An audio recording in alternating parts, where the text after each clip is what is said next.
offensive line, Stephen. We know you love to dig into the offensive line. It was not a vintage group for Alabama in 2021 by their standards, but Evan Neal is a enormous loss. You got Chris Owens and Kendall Randolph gone as well. Well, Kendall Randolph, Mark, actually returned, so he's back. He's back. Chris Owens, yes, gone. Evan Neal, a tremendous loss. Wish him the absolute best in the NFL. He's projected to more than likely be the #1 overall pick. So if you're the Jacksonville Jaguars, you might want to pick up the 6'7", 350-pounder and help out Trevor Lawrence down there in Duval country. But when you look at this offensive line coming back, it starts off with Doug Marrone going back to the NFL with the New Orleans Saints. That's being reported right now. And Eric Wolford coming in from Kentucky as the replacement to coach that offensive line. And Wolford did a phenomenal job with Kentucky last year. I mean, that offensive line was the heart and soul of a team.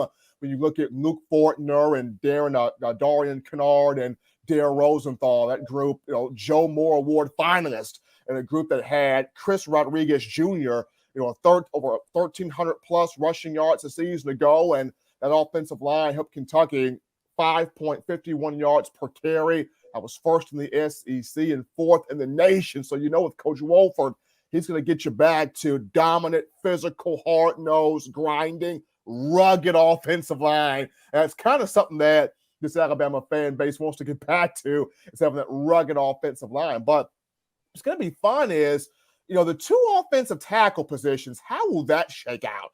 Because you lose Neal and Owens, but you bring back J.C. Latham, Tommy Brockermeyer, two of the biggest names in that vaulted list of offensive linemen you brought in for 2021. 2022, you got two guys who are enrolled early. Tyler Booker, who can play guard or tackle. You got Dane Shore, who could be a really good offensive lineman coming out of Georgia. It's going to be interesting to see what shakes up with him.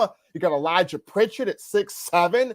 He's coming in the summer. Where could he fit in all of this? But you got some veteran guys, Amari Kite, who can play at offensive tackle. Where does he fit in here? So you've got some guys here that can be at both of those tackle spots, but which two take that job and try to dwindle that number of 39 sacks that Bryce Young took last year down some? That's going to be fun to watch. My eyes will be at that right guard position because Emil Ekiyor Jr., he comes back with experience, but could there be a better option there at right guard? Here's where a Tyler Booker or a Terrence Ferguson could come in, a Jayden Roberts could come in, maybe even a Darian Dalcourt could come in. He can play both guard and center. So that right guard position, as experienced as Ekiyor is, could there be a better option there? Because I think left guard, Javion Cohen showed me a lot a season ago. I think he's got the potential to be a very successful and all-SEC caliber player at that left guard spot. So I like Cohen there. At center, Seth McLaughlin. I'm wondering what took so long to put this guy into the mix here at center. It took the second half of the Iron Bowl to get that young man out there. And he showed from Beaufort, Georgia, he's got a lot of ability to play at center. In the SEC championship game against Georgia, did very well against big Jordan Davis. In the Cotton Bowl, did very well against Cincinnati. The national championship game against Georgia, again, didn't get the result if a team won it, but I thought McLaughlin played well there. I know he's not the biggest center that Alabama typically has at 290 pounds, under that 300-pound benchmark there, so they'll put the weight on him.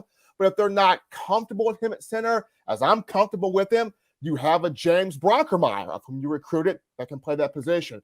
You have an Emil Ekiyor. I can play both guard and center. Once again, Darian Dalcourt started off at center before getting hurt. So Alabama's got some pieces to work with here on the offensive line. But the group that the fan base is most concerned with, Mark, is the left and right tackles, your two tackles. Who anchors the outside in both of those roles, keeping those speedy defensive ends and outside linebackers away from Bryce Young? Those two offensive tackle spots will be big here, starting here in the spring. And of course, Ekiyor had an opportunity in particular to move on to the NFL draft. So good news for Bama that he comes back to man that interior post inside.